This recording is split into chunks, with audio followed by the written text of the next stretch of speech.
Hey everybody, Cranky Gun Reviews here, and I have an old familiar face back. This is my 617 Smith and Wesson 22 revolver. Now, if any of you have followed my story on this particular revolver, I bought it, I don't know, 8 months ago, maybe 6 months ago. I forget exactly when. I'd have to go back and look.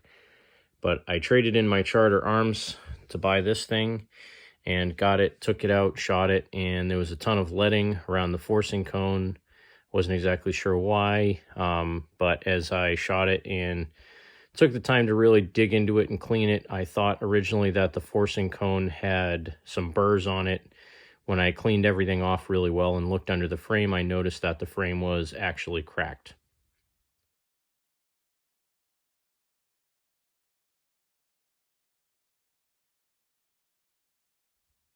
So I called Smith and Wesson and talked to them, and they basically said, send it back, we'll have to look at it. Sent them pictures of the cracks and everything like that, and lo and behold, they said, yes, the frame is cracked.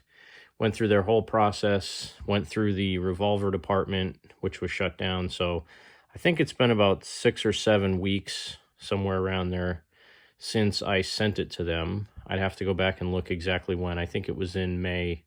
So it's been less than 2 months since they've had this, and got the paperwork back when I picked it up, and they said that they replaced the frame. Big surprise. So it is my barrel, and I mean, as far as I can tell, it's my cylinder, but it was my barrel. I know because I painted the front sight white, and I blacked out the rest of the sight with a Sharpie. I can still see all that. But I got it back on Friday, and I took it out to the range yesterday. The reason I have it on this white t-shirt is to show you there is no lead buildup around that forcing cone anymore.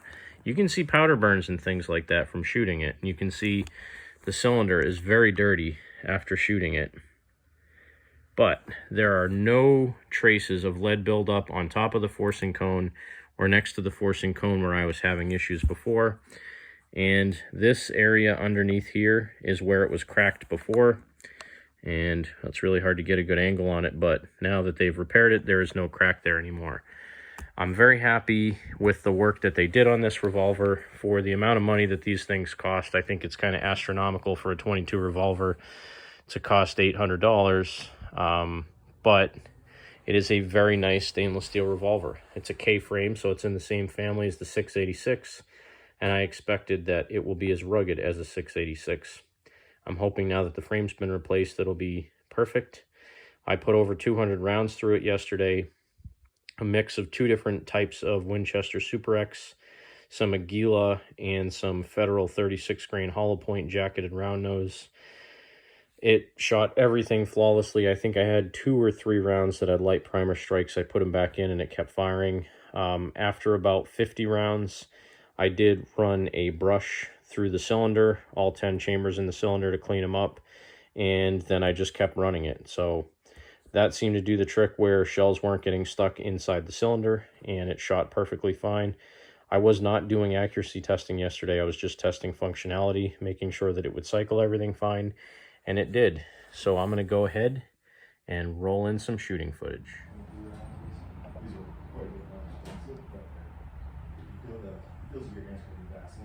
It does, yeah. They're greased up, so they cycle really well. Just leaves a ton of residue.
They're good at that one. No, I have trouble with that.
I know just watching somebody shoot for an entire video is pretty boring. I sped this part up through the last several cylinders that I put through it. I merely just wanted to showcase how well it was functioning and that I was not having any issues with any type of malfunctions. I did cycle over 200 rounds through this, and like I said earlier, about every 50 or 60 rounds I cleaned out the chambers so that I could keep shooting because they were getting a little bit caked up with powder. It did function flawlessly the entire time, and I used ammo that previously I had issues with as well. 2 different types of Super X, Federal 36 grain, round nose hollow point, and some Aguila Super Extra. All of it functioned flawlessly.